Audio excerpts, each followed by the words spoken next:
Now I'm going to throw things over to Rose Beltz, who is in the Creme 2 kitchen with some special guests this morning. Hi, Rose. Hi, Evan. Thank you so much. So this month is National Childhood Obesity Awareness Month, and this morning I'm joined by Dr. Gail Smith and dietitian Jennifer Ramsrud, and we're going to talk about why these numbers are staggering and what are some of the things that families can do. So in the last 30 to 40 years, childhood obesity has risen in the United States by about 300%, so it's tripled. And 300% is a big number.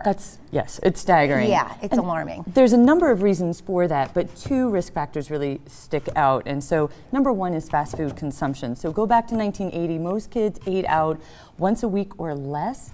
And now most kids have a fast food meal 4 or 5 times a week. And fast food was expensive. That was a luxury, right? Sure, we never absolutely. ate fast food, but now it's so cheap. Well, comparatively, it's still cheaper to eat at home. However, with our busy schedules, from a time standpoint, it's cheaper.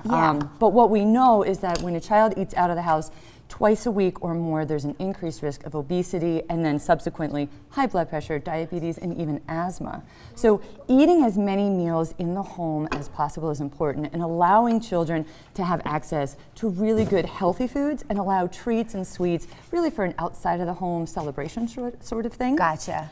The second factor is a decline in physical activity. Right, so they're eating fast food and they're on their devices. Absolutely. Yes. And we can't just blame technology. I mean, the increased focus on school performance, I think, has a big part to play. Interesting. But the American Academy of Pediatrics recommends 60 minutes of moderate to vigorous physical activity every day for every child. And that's running, biking, playing sports, dancing, even playing outside in the backyard. Okay. And what's really important is that also helps school performance. It helps learning, memory, focus. And so focusing on physical activity is going to help in the classroom too. So how can we combat the food part of it? So I think making sure kids can eat what they want of whole grains, low-fat dairy, fruits, vegetables, 5 servings of fruits and vegetables a day, nuts and seeds. Don't have the cookies at home for them to graze on. Kids can eat as much of those healthy foods. Don't restrict what they eat. Right. Just provide those healthy choices. Gotcha. No, thank you. And so now we're cooking up some lunches really quickly. Yes. We have Jen here and her son. This is before school, Ian. And as you can see, he's tasting what he's making right now. But yes, I wanted to inspire, it doesn't have to be perfect, but give you some ideas of how to improve your kids' lunches or even your own lunches.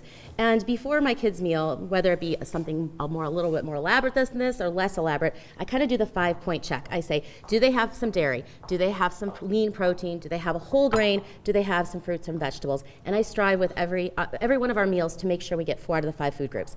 And then giving them a snack that's going to keep them full with some fiber, some protein, also some other nutrients. Very good. Cool. And he can easily make on his own, I can see. These are really great ideas. So just peanut butter, apples. And some granola or some raisins. And this, I love this idea for some of the kids, especially in sports. They grab a protein bar. It has a lot of extra ingredients, where here you get the natural protein from the peanut butter. You have the dates, which sweeten it. You have the oats, which gives you that fiber. You have the dried apples that would give you that sweetness as well as the additional soluble fiber. So this is a good pick-me-up for after school rather than grabbing something like chips or something that is really sweet that's going to fill you up for the moment but not keep you going long term. Gotcha. And that is so important. And they're in season. Absolutely. And this will tide you over so you don't have to go through the drive-thru. Exactly. Adults, kids, this is a go-to. Yes, and so for workout or school. Exactly. Snacks.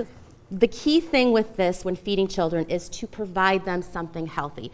If we provide them only one type of food group and that's all they're offered, that's all they're going to be able to eat and not get really truly full off of the other food groups. So providing them with some vegetables and some other alternatives with the pizza or with whatever other food groups. Okay, for sake of time, we have this nicely here all organized. How can we realistically maintain this, and then we'll have to wrap it up? Absolutely. So we do a food and meal prep on Sundays, and we kind of go through this check of how many lunches we need, what do we need. A lot of times the sandwiches can be made ahead of time, chop up your vegetables, put things in little baggies, and so you can just grab and go, put it all together, and out the door they go in the morning. Great. Well, it sounds simple enough. Thank you, Jen. Thank you so much. Thank you, Dr. Gail. Okay, so thanks, guys. So we'll be back with more Creme 2 Morning News after the break. Thanks so much.